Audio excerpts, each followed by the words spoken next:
Next up in our list is cryptojacking, which is at number 8. I'm sure most of you are aware of the word cryptocurrency. Cryptojacking is related to cryptocurrency. You must be wondering how. Let's understand what is cryptojacking.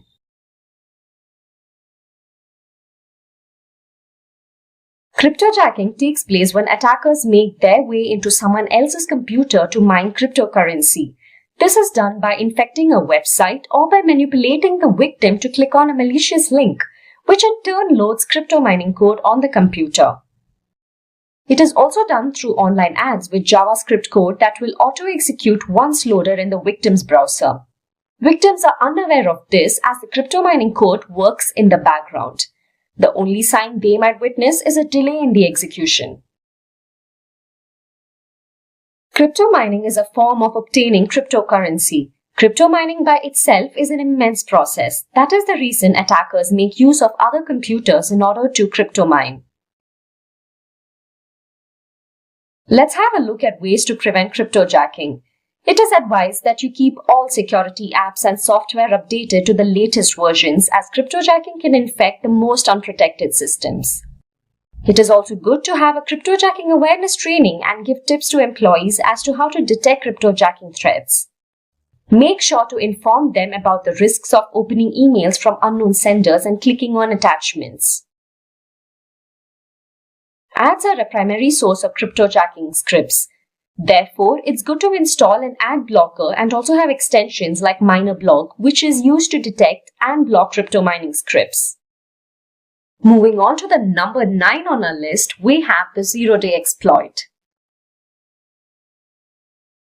A zero-day exploit occurs after the announcement of a network vulnerability.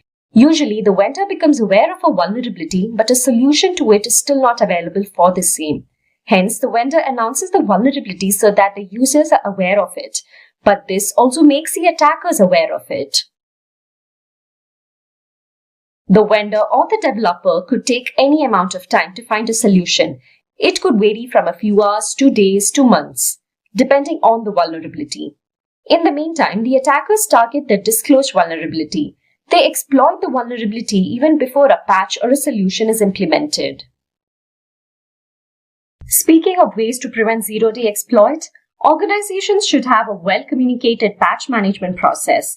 It is also crucial to use management solutions to automate the procedures. Thus, it avoids delays in deployment. Having an incident response plan helps in dealing with a cyber attack. You need to have a plan primarily looking into zero-day attacks. In case of an attack, this plan will keep you prepared and will allow you to avoid or reduce the damage. Finally, at number 10, we have the watering hole attack. Generally, in a watering hole attack, the victim is of a specific group. It could be either victims of an organization or a region or so on. Here, the attacker targets the websites which are frequently used by the particular group. They identify these websites either by guesswork or by closely monitoring the group. After which, the attackers infect a few of these websites with malware, and anyone who happens to visit the infected website will have their computers automatically loaded with malware. This attack loads the victim's system with malware similar to the phishing attack. The malware in such an attack targets personal information of the victim. There is also a possibility that the hacker will actively take control of the infected computer. Let's have a look at how we can prevent the watering hole attack.